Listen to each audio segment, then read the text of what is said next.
തിരുമൂലദേവൻ്റെ തിരുമന്ത്രം 6-ാം തന്ത്രത്തിലെ അരുളിൽ ജ്ഞാനോദയത്തെക്കുറിച്ചിട്ടാണ് നമ്മൾ കഴിഞ്ഞ ദിവസം കണ്ടുകൊണ്ടിരുന്നത്. അതിൻ്റെ തുടർച്ച നമുക്ക് നോക്കൂ. പുണ്യപാപങ്ങളെന്നും ഭൂമിയിൽ രണ്ടുണ്ട് എന്ന് അറിഞ്ഞ് എണ്ണുമ്പോൾ അറിവറിയും ജ്ഞാനികളെന്നായുള്ളോർ ഈ രണ്ടിനെയും വേരറുത്തതിനപ്പുറത്തായി മരുവീടും ഈശനെന്ന് നീ അറിഞ്ഞിടൂ. അപ്പോൾ ഈശൻ എന്ന് പറയുന്നത് പുണ്യപാപങ്ങൾക്കും അപ്പുറമാണ്. നോക്കൂ, പുണ്യപാപങ്ങളെന്ന് ഭൂമി രണ്ടുണ്ടെന്നറിഞ്ഞ് എണ്ണുമ്പോൾ അറിവറിയും ജ്ഞാനികളെ നോക്കുക. അറിവിനെ അറിയുന്ന ജ്ഞാനികൾ, അതായത് ജ്ഞാനോദയം ലഭിച്ചവർ, അറിവിനെ സാക്ഷാത്കരിച്ചവർക്ക് എന്തില്ല? പുണ്യവുമില്ല, പാപവുമില്ല. പുണ്യത്തിനും പാപത്തിനും അപ്പുറം രണ്ടിനെയും വേരറുത്ത്, രണ്ടിനെയും നശിപ്പിച്ച് പുണ്യവുമില്ല, പാപവുമില്ല. ആ പുണ്യപാപങ്ങൾക്ക് അപ്പുറം എന്തുണ്ട്? മരുവീടും ഈശൻ അതിനും അപ്പുറമാണ്. അപ്പോൾ പുണ്യത്തിലും പാപത്തിലും അപ്പുറം കടന്നു ചെല്ലുമ്പോൾ മാത്രമേ ഈശനെ കാണാൻ പറ്റൂ. അത് തപസ്സിൻ്റെ ഒരു പ്രത്യേക ഭാഗമാണ്. കുറേ പ്രോഗ്രസ് ചെയ്ത് കഴിയുമ്പോൾ പുണ്യവുമില്ല, പാപവുമില്ലാത്ത ഒരവസ്ഥ സംജാതമാകും. പുണ്യത്തിനും പാപത്തിനും അപ്പുറമായിരിക്കും ഈശൻ, ശിവൻ കുടികൊള്ളുന്നത്. പുണ്യപാപങ്ങൾ ഭഗവാനെ ഒരിക്കലും ബാധിക്കുന്നേയില്ല. ഇതാണ് പറയുന്നത്. അപ്പോൾ പുണ്യപാപങ്ങൾക്കും അപ്പുറമുള്ള ഭഗവാൻ ശിവനെ നീ സാക്ഷാത്കരിക്കുക എന്നാണ് പറയുന്നത്. അങ്ങനെ സാക്ഷാത്കരിച്ചാൽ എന്താണ് സംഭവിക്കുന്നത്? ശിവൻ അരുളാലേ ചിലർ ദേവരായിടുന്നു. ശിവൻ്റെ അരുളുകൊണ്ട്, ശിവൻ്റെ അനുഗ്രഹം കൊണ്ട് ചിലർ ദേവരായി മാറുന്നു. ശിവൻ അരുളാലേ ചിലർ ദൈവത്തിനൊപ്പമാകും. ചിലർ ശിവൻ്റെ അരുളാൽ ദൈവത്തിൻ്റെ ഒപ്പമായി തീരും. ശിവൻ അരുളാലേ കർമ്മമൊക്കെയും മറ്റുപോകും. ശിവൻ്റെ അരുളാൽ, ശിവൻ്റെ അനുഗ്രഹത്താൽ കർമ്മങ്ങളെല്ലാം സാധകൻ്റെ അറ്റുപോകുന്നു. ശിവൻ അരുളാലേ ശിവലോകത്തിലെത്തിച്ചേരും. ശിവൻ്റെ അരുൾ കൊണ്ട് സാധകൻ ശിവലോകത്തിലും എത്തിച്ചേരും. അപ്പോൾ ഒരു സാധകൻ്റെ ആത്മീയ ജീവിതത്തിലെ പല പടവുകളെ കുറിച്ചിട്ടാണ് ഇവിടെ തിരുമൂലദേവൻ പറയുന്നത്. മനസ്സ് വിശുദ്ധമായി ശിവ സാധന ചെയ്യുമ്പോൾ ആദ്യം അവരെന്തായി മാറുന്നു? ശിവൻ അരുളാലേ ദേവരായി മാറുന്നു, ദേവന്മാരായി ഭവിക്കുന്നു. അപ്പോൾ മനുഷ്യൻ നിരന്തരമായ ശിവസാധന ചെയ്യുമ്പോൾ ആദ്യത്തെ ചവിട്ടുപടി എന്ന് പറയുന്നത് ദേവലോകത്താണ്, ദേവന്മാരായിത്തീരുന്നു. പിന്നെ ശിവൻ അരുളാലേ ചിലർ ദൈവത്തിനൊപ്പമാകും, ചിലർ ഈശ്വരൻ തന്നെയായി മാറുന്നു. അടുത്ത സ്റ്റെപ്പ് ഈശ്വരൻ തന്നെയായി മാറുന്നതാണ്. പിന്നെയോ ശിവൻ അരുളാലേ കർമ്മങ്ങളൊക്കെയും മറ്റുപോകും. അവരുടെ ഈ സാധകന്മാരുടെ കർമ്മങ്ങളെല്ലാം തന്നെ ശിവസാധനയാൽ നശിച്ചു പോകും. നമ്മൾ കഴിഞ്ഞ ദിവസം കണ്ടില്ലേ, ചൂട് പിടിച്ച വിത്ത് പിന്നെ മുളയ്ക്കില്ല. അങ്ങനെ തപസ്സിൻ്റെ ചൂടിൽ വെന്തു പോകും ഈ ജീവിതമാകുന്ന വിത്ത്. കർമ്മങ്ങളെല്ലാം ഇല്ലാതായിത്തീരും, കർമ്മങ്ങൾ ഒടുങ്ങും.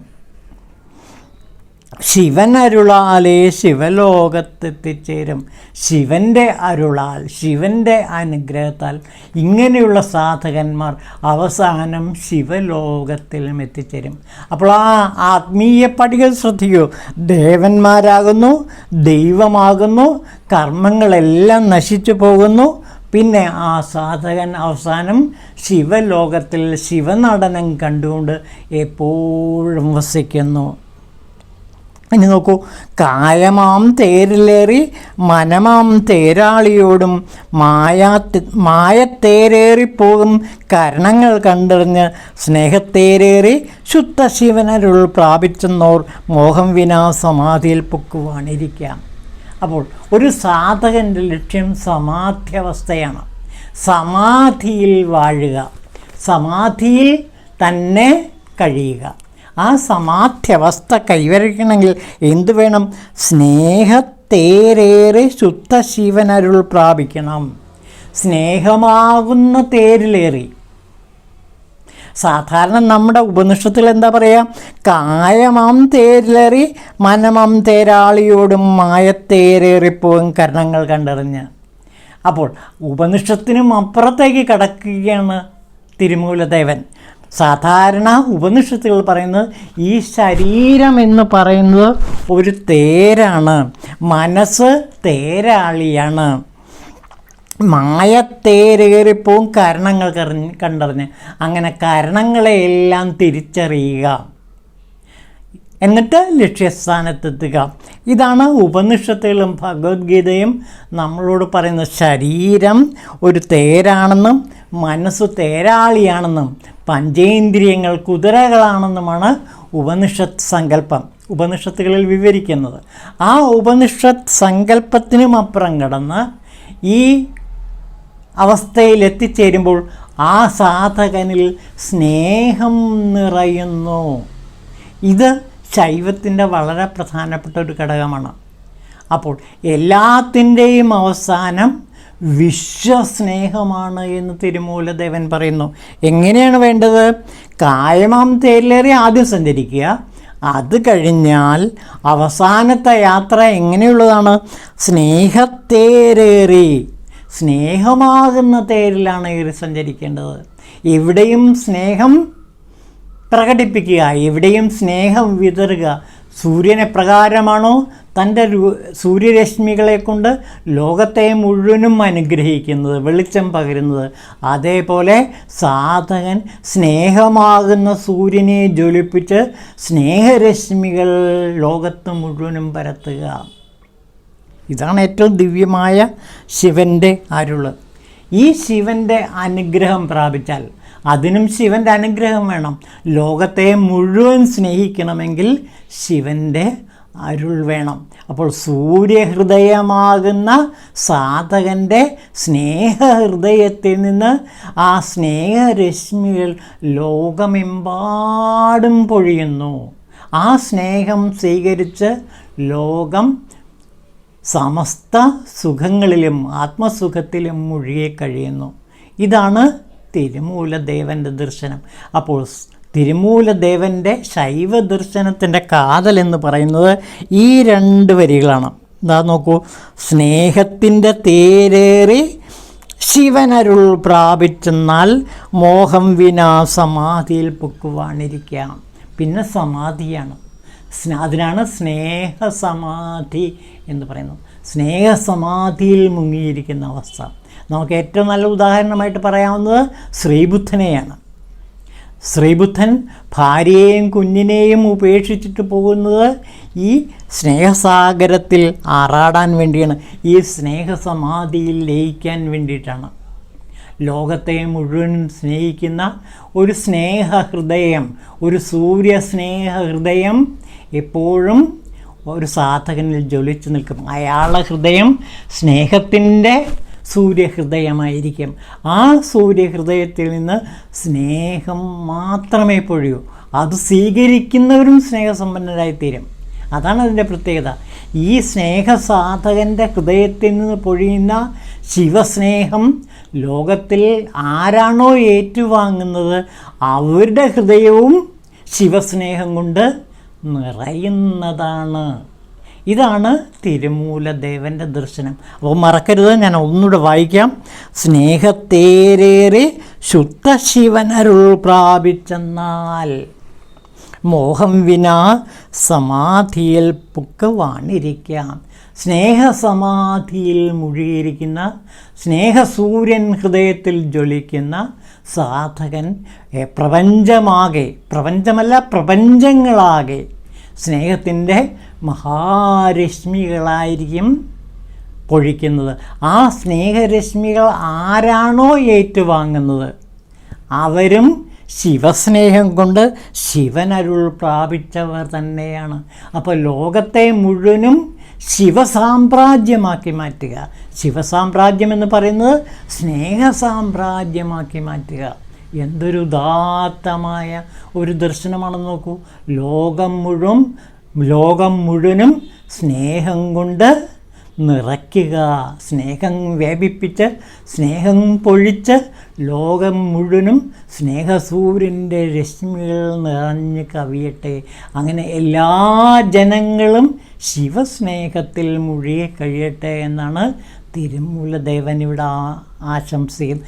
ഇത് തന്നെയാണ് എല്ലാ യോഗിവര്യന്മാരും ഭാരതത്തിലെ മാത്രമല്ല, ഇപ്പോൾ ഏത് മതം എടുത്തു നോക്കിയാലും ഏത് മത ആചാര്യന്മാരും പറയുന്നത് ഈ സ്നേഹം തന്നെയാണ്. നമുക്കതിലേക്കൊന്ന് കിടക്കാം. ഇതാ നോക്കൂ,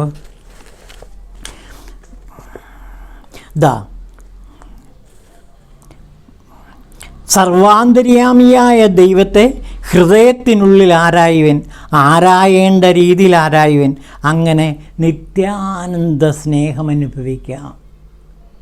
ഇത് നിത്യാനന്ദ ഭഗവാൻ പറയുന്നതാണ്. സർവാന്തര്യാമിയായ ദൈവത്തെ, ശിവനെ ഹൃദയത്തിനുള്ളിൽ ആരായേണ്ട രീതിയിൽ ആരായുവൻ, അങ്ങനെ നിത്യാനന്ദ സ്നേഹത്തിൽ പ്രിയത്തിൽ മുഴുകി കഴിയുക. ഇത് തന്നെയാണ് ചിന്താരത്നം എന്ന് പറഞ്ഞിട്ട് ഒരു കവിത മലയാളത്തിലുണ്ട്. അതിൻ്റെ അർത്ഥമാണ് സർവാന്തര്യാമിയായ ദൈവത്തെ ഹൃദയകമലത്തിലെ ദഹരാകാശത്തിൽ യോഗസാധനയോ മറ്റു സാധനകൾ വഴിയോ അന്വേഷിച്ച് ദർശിക്കുക. നമ്മൾ ദഹരവിദ്യയെ പറ്റി ഒരു ദിവസം പറയണ്ടായി. രമണ മഹർഷിയുടെ വിദ്യ ദഹരവിദ്യയാണ്. ഹൃദയത്തിൽ ശിവസ്നേഹത്തെ നിറയ്ക്കുക, ശിവസൂര്യനെ പ്രതിഷ്ഠിക്കുക.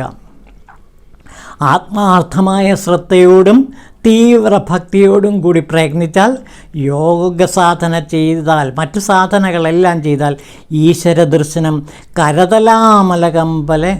കരതലാമലകം പോലെ സ്വാനുഭവമാകും. ഇത് തന്നെയാണ് ശ്രീരാമകൃഷ്ണദേവനും പറയുന്നത്. രാമകൃഷ്ണ വചനാമൃതത്തിൽ പറയുന്നുണ്ട്. നോക്കൂ, ഈശ്വരനെ ബാഹ്യചക്ഷുസ്സുകൊണ്ട് കാണാൻ കഴിയുകയില്ല. സാധന ചെയ്ത് ഒരു പ്രേമ ശരീരം ലഭിക്കുന്നു. കണ്ടോ, രാമകൃഷ്ണ പരമഹംസർ ആ സത്യത്തിലേക്കാണ് വിരൽ ചൂണ്ടുന്നത്. സാധന എന്തിനു വേണ്ടിയിട്ടാണ് ചെയ്യുന്നത്? പ്രേമ ശരീരം ലഭിക്കാൻ വേണ്ടിയിട്ടാണ് സാധനകളെല്ലാം ചെയ്യുന്നത്.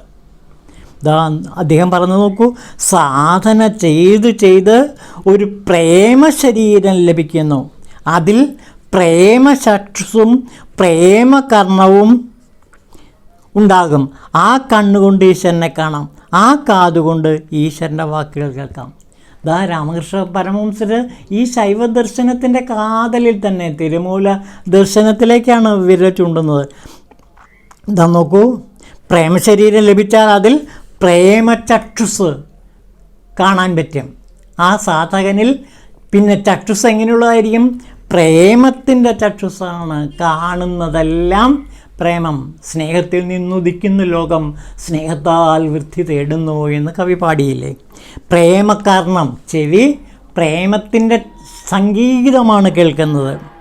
ആ കണ്ണുകൊണ്ട് ഈശ്വരനെ കാണാം, ആ കാതുകൊണ്ട് ഈശ്വരൻ്റെ വാക്കുകൾ ശ്രവിക്കാം. ഇതാണ് ശ്രീരാമകൃഷ്ണ വചനാമൃതം. അപ്പോൾ ശ്രീരാമകൃഷ്ണ ദേവൻ ഈ പ്രേമ ശരീരം സ്വീകരിച്ച ആളാണ്, ഈ പ്രേമ ചക്ഷുസ് സ്വന്തമാക്കിയ ആളാണ്, ഈ പ്രേമകർണം സ്വന്തമാക്കിയ ആളാണ്. അതുകൊണ്ട് തന്നെ തീർച്ചയായിട്ടും സാധകനും ഈ പ്രേമ ശരീരം സ്വീകരിക്കാൻ പറ്റും, ഈ പ്രേമ ചക്ഷുസ് സ്വീകരിക്കാൻ പറ്റും, ഈ പ്രേമ ചെവി സ്വന്തമാക്കാൻ കഴിയും. അപ്പോൾ കാണുന്നതും കേൾക്കുന്നതുമെല്ലാം പ്രേമശിവനെ മാത്രം. ശിവപ്രേമമല്ലാതെ മറ്റൊന്നും ഈ ലോകത്തിലില്ല. ഇനി നോക്കൂ, ഇത് മുണ്ടകോപനിഷത്തിലും പ്രശ്നോപനിഷത്തിലും പറയുന്നത്. നമുക്ക് ആദ്യം പ്രശ്നോപനിഷത്തിലേക്ക് കിടക്കാം. ഞാനതിൻ്റെ മലയാള അർത്ഥം മാത്രമേ പറയുന്നുള്ളൂ. അല്ലയോ സൗമ്യ, പ്രാണൻ മുതലായ 16 കലകൾക്കും ഉത്ഭവസ്ഥാനമായ സ്നേഹപുരുഷൻ ഈ ശരീരത്തിനുള്ളിൽ ഹൃദയകമലത്തിൽ സ്ഥിതി ചെയ്യുന്നു. ശരീരത്തിൽ ഹൃദയാകാശത്തിൽ ജ്യോതിസ്വരൂപനും ശുദ്ധനുമായ ആത്മാവിനെ മനോമാലിന്യമകന്നത് ആയി സാക്ഷാത്കരിക്കുന്നു. ഇതാണ് ബൃഹദാരണ്യോപനിഷത്ത് പറയുന്നത്. ഈ ഹൃദയാകാശത്തിൽ പ്രത്യക്ഷപ്പെടുന്ന പുരുഷൻ തന്നെ സകലതിനെയും വശപ്പെടുത്തുവാനും സർവാധിപതിയും സകല നിയന്താവുമായി തീരും. പിന്നെ തൈത്തിരീയോപനിഷത്ത് നോക്കൂ, അതിലിത് തന്നെയാണ് പറയുന്നത്. ഹൃദയത്തിൻ്റെ അന്തർഭാഗത്തുള്ള ആകാശത്തിലാണ് വിജ്ഞാനസ്വരൂപനും മരണമില്ലാത്തനും ജ്യോതിസ്വരൂപനുമായ പുരുഷൻ സ്ഥിതി ചെയ്യുന്നത്. ഈ സ്നേഹപുരുഷൻ, ഈ ശിവപുരുഷൻ ഹൃദയത്തിൻ്റെ അന്തർഭാഗത്തുള്ള ആകാശത്തിലാണ് സ്ഥിതി ചെയ്യുന്നത്. പിന്നെ തൈത്തിരീയോപനിഷത്തിൽ ഇത് തന്നെയാണ് വീണ്ടും പറയുന്നത്. നീ ബ്രഹ്മത്തിൻ്റെ ഉറയാകുന്നു. ഇത് തന്നെയാണ് എല്ലാ മതങ്ങളും പറയുന്നത്. ബൈബിളായാലും ഖുറാനായാലും ഏത് മതഗ്രന്ഥങ്ങളായാലും തന്നെ പറയുന്നത് ഈ സത്യമാണ്. അതാ നമുക്ക് ബൈബിളിലൊരു വാക്ക് ശ്രദ്ധിക്കാം. നിങ്ങൾ ദൈവത്തിൻ്റെ മന്ദിരമാണെന്നും അവിടുത്തെ ആത്മാവ് നിങ്ങളിൽ വസിക്കുന്നവനും നിങ്ങൾക്കറിഞ്ഞുകൂടെ. കണ്ടോ, നിങ്ങൾ ദൈവത്തിൻ്റെ മന്ദിരമാണെന്നും അവിടുത്തെ ആത്മാവ് നിങ്ങളിൽ വസിക്കുന്നുവെന്നും നിങ്ങൾക്ക് എന്തേ അറിയാത്തത്? നിങ്ങൾക്കറിഞ്ഞുകൂടെ? ഈ അറിവാണ് അറിവ്. ഈ അറിവിനെയാണ് സാക്ഷാത്കരിക്കേണ്ടത്. അപ്പോൾ ഈ ജ്ഞാനോദയം ലഭിക്കാൻ ഈ മഹാഗുരുക്കന്മാരുടെ വചനങ്ങൾ നമ്മെ നിരന്തരം സഹായിക്കുന്നു. ഹൃദയാകാശത്തിലെ യഥാർത്ഥ സൂര്യോദയം കാണുക. അതത്രയും ഏറ്റവും ഉത്കൃഷ്ടമായ ഉദയം. ചെറിയൊരു മൺപാത്രത്തിലെ വെള്ളത്തിൽ സൂര്യൻ എപ്രകാരം പ്രതിബിംബിക്കുന്നുവോ ആ വിധം ബ്രഹ്മാണ്ഡം മുഴുവൻ തന്നിലുള്ള ഹൃദയാകാശത്തിൽ തെളിഞ്ഞ് കാണാൻ പറ്റും. അഖില വിശ്വവും തന്നെ തന്നെ കാണാൻ കഴിയും എന്നാണ് പറയുന്നത്. ഈ സ്നേഹസൂര്യൻ സൗന്ദര്യത്തിൻ്റെ അടയാളമാണ്. ആദ്യത്തിന് സകല ഗ്രഹങ്ങളെയും ആകർഷിക്കാനുള്ള മഹാകഴിവുണ്ട്. ഇങ്ങനെയുള്ള സാധകൻ ലോകത്തെ മുഴുവനും ആകർഷിക്കുന്നു. ലോകത്തിൽ മുഴുവനും സ്നേഹസൂര്യപ്രകാശം പരത്തുന്നു. അങ്ങനെ സ്നേഹത്തിൻ്റെ ലോകമായി ഉയരുന്നു. ഇതാണ് തിരുമൂലദേവൻ്റെ യഥാർത്ഥ തിരുമന്ത്ര ദർശനം. സ്നേഹത്തേരേറെ ശുദ്ധ ശിവനരുൾ പ്രാപിച്ചെന്നാൽ മോഹം വിനാ സമാധിയിൽ പൊക്കിരിക്കാം. അപ്പോൾ അങ്ങനെയുള്ള സ്നേഹസമാധിയിൽ 24 മണിക്കൂറും മുഴുകിയിരിക്കുക. അതിനപ്പുറം മറ്റൊരു ഭാഗ്യമുണ്ടോ? ഇവിടെ ഞാൻ സ്വാമി വിവേകാനന്ദൻ്റെ ജീവിതത്തിലെ ഒരു അപൂർവ നിമിഷത്തെക്കുറിച്ച് ഓർക്കുകയാണ്. സ്വാമി വിവേകാനന്ദൻ അവസാന കാലത്ത് ജമ്മു കാശ്മീരിലുള്ള അമർനാഥ ക്ഷേത്രം സന്ദർശിച്ചു. അമർനാഥ ക്ഷേത്രം ഒരു കൊടുമുടിയുടെ മുകളിൽ പ്രകൃതി തന്നെ നിർമ്മിച്ച ഒരു വലിയ ഗുഹയാണ്. ആ ഗുഹാക്ഷേത്രത്തിൽ ഒരു ശിവലിംഗമുണ്ട്, ജ്യോതിർലിംഗമുണ്ട്. 12 ജ്യോതിർലിംഗങ്ങളിൽ ഒന്നാണെന്നാണ് പറയുന്നത്. അതായത് അവിടെ വെള്ളത്തുള്ളികൾ, മഴത്തുള്ളികൾ വന്ന് വീണ് അത് മഞ്ഞായി രൂപപ്പെട്ട് ഒരു ശിവലിംഗമായി രൂപപ്പെടുന്നു. അങ്ങനെ മഞ്ഞുകൊണ്ട് സൃഷ്ടിക്കപ്പെട്ട ഒരു ശിവലിംഗമാണ് അമർനാഥ ഗുഹാക്ഷേത്രത്തിലുള്ളത്. ആ ക്ഷേത്രത്തിൽ സ്വാമി വിവേകാനന്ദൻ വളരെ ബുദ്ധിമുട്ടി വേണം അതിനകത്ത് കയറാൻ. കൊടും മഞ്ഞാണ്. ആ മഞ്ഞിലൂടെ തൻ്റെ ആരോഗ്യത്തെ മുഴുവൻ നശിപ്പിച്ചുകൊണ്ട് സ്വാമി വിവേകാനന്ദൻ അമർനാഥ ശിവനെ ദർശിച്ചു. അതിനുശേഷം അദ്ദേഹം നാട്ടിൽ വന്നതിന് ശേഷം ഒരു പ്രിയപ്പെട്ട ശിഷ്യനോട് പറഞ്ഞു, ഇപ്പോൾ ആ വാക്ക് ഇതാണ്, വളരെ എൻ്റെ ജീവിതത്തിലാകെ എന്നും നിറഞ്ഞു നിൽക്കുന്ന വിവേകാനന്ദ വാക്കുകളാണത്. എൻ്റെ ശിരസിൽ 24 മണിക്കൂറും ഇപ്പോൾ ശിവൻ കുടികൊള്ളുന്നു. സ്വാമി വിവേകാനന്ദൻ ആ ക്ഷേത്ര ദർശനത്തിന് ശേഷം ആകെ നിതാന്ത തപസ്സിൽ മുഴുകി. ആരോടും അങ്ങനെ അധികം സംസാരിക്കാത്ത മൗന സാധനയിൽ മുഴുകി. അപ്പോൾ അദ്ദേഹത്തിൻ്റെ ഏറ്റവും പ്രിയ ശിഷ്യൻ വന്നിട്ട് ചോദിച്ചു, അങ്ങക്ക് അമർനാഥ് ക്ഷേത്രത്തെക്കുറിച്ച് എന്താണ് പറയാനുള്ളതെന്ന് ചോദിച്ചപ്പോൾ, ആ ദർശനത്തെക്കുറിച്ച് എന്താണ് പറയാനുള്ളതെന്ന് ചോദിച്ചപ്പോൾ അദ്ദേഹം ഒരു വാചകത്തിൽ മറുപടി പറഞ്ഞു, ഇപ്പോൾ എൻ്റെ ശിരസിൽ 24 മണിക്കൂറും ശിവൻ കുടികൊള്ളുന്നു. അദ്ദേഹം എന്നെ നടത്തുന്നു, അദ്ദേഹം എന്നെ കൊണ്ട് ഓരോന്നോരോന്ന് ചെയ്യിക്കുന്നു. ഞാനല്ല, ഇനി ശിവൻ മാത്രം. ഞാനില്ല, ഇനി ശിവൻ മാത്രമേ ഉള്ളൂ. ഇതാണ് അവസാന നാളുകളിൽ സ്വാമി വിവേകാനന്ദ സ്വാമികൾ നമ്മളോട് പറഞ്ഞ സത്യമൊഴി. എൻ്റെ ശിരസിൽ 24 മണിക്കൂറും ശിവൻ കുടികൊള്ളുന്നു. ഈ അനുഭൂതിയിലേക്ക് എത്തിച്ചേരാൻ തിരുമന്ത്രം നമ്മളെ സഹായിക്കട്ടെ. ഓം ശിവായ തിരുമൂലദേവായ നമഃ.